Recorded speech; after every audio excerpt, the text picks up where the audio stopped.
What if every single group you're a part of, your team at work, your friends, even your own family, is actually a mirror? A mirror that reflects your truest self right back at you. Today, we're going to dig into this idea, how our everyday interactions can become maybe the most powerful tool we have for real self-awareness. Just think about it for a second. In pretty much every group, you've got roles, right?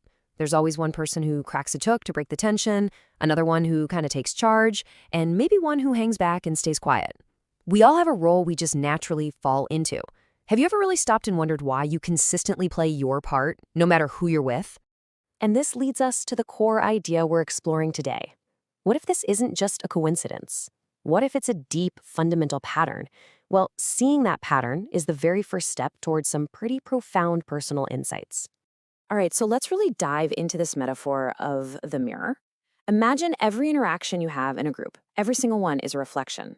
So when someone challenges your idea or, a discussion gets a little heated, the way you react, well, it isn't just about that one moment. It's actually a peek under the hood at your fundamental operating system. And this is the absolute key. These behaviors, they're not isolated incidents.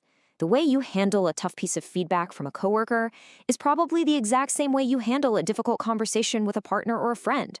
The group just puts a big, bright spotlight on these deep-seated tendencies. Okay, so if the group really is a mirror, how do we learn to actually look into it clearly, without flinching or just looking away? Turns out there's a really practical framework for doing exactly that.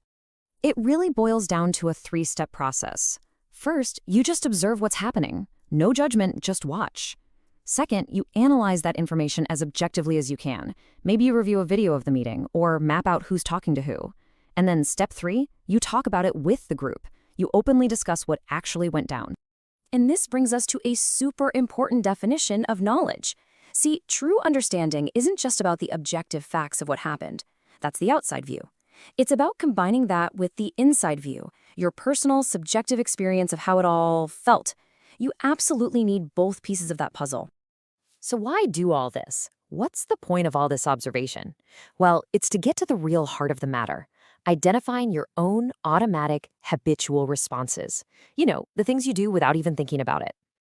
And what's really important here is that this is a process of discovery, not judgment.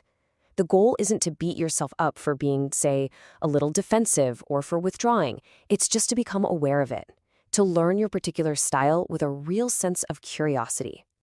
And this is the pivot point. This is where everything can change. Because once you're aware of your habits, you gain something incredibly powerful, the ability to choose. You can finally, maybe for the first time, move from an automatic reaction to a conscious, deliberate response. I mean, just look at the difference here. Your default habitual reaction to being challenged might be to instantly get defensive. But with awareness, you can choose a conscious response. You can choose to get curious instead. Instead of automatically withdrawing, you can choose to lean in and engage. This is the moment you take the steering wheel back. This quote just nails it, doesn't it? The knowledge you get from looking in that mirror isn't just some interesting trivia about yourself. It's a practical tool that literally lets you choose to be more effective in how you act and talk with everyone. And of course, all this inner work leads directly to a very practical, real-world outcome. It has a direct, positive impact on your ability to work with other people and to really contribute in a meaningful way. So what's the payoff here? Well, by getting a handle on your own patterns, you can seriously improve how you contribute. You'll understand your own communication style on a much deeper level. And this is huge. You get to decide how you want to show up in the future. This really puts you on a path to greater consciousness, not just in groups, but in every part of your life. So we've talked about the what and the how, what our patterns are and how we can see them. But this framework, it invites us to go one layer deeper, to ask the most fundamental question of all. I mean, really, why do we have these automatic reactions in the first place? What's the ultimate source of these impulses that drive how we act in a group? Okay, so the theory behind this practice points to a pretty deep concept, something called transcendental consciousness. Now, I know that sounds like a big term, but it's described pretty simply as the underlying source of all our understanding. You can think of it as this quiet, fundamental wellspring where all our thoughts and actions eventually come from. The idea is that these impulses, they bubble up from this deep level of consciousness, and eventually become our actions and reactions in a meeting.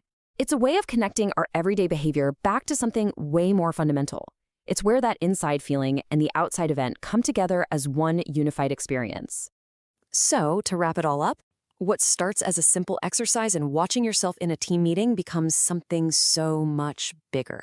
Seeing yourself clearly in that group mirror doesn't just make you a better teammate, it sets you on a path toward greater awareness and consciousness in everything you do. And that really just leaves us with one last powerful question to think about. The next time you walk into a meeting or sit down for dinner with your family, you have a choice. You can stay on autopilot, or you can decide to look into that mirror with real curiosity. So what will you choose to see?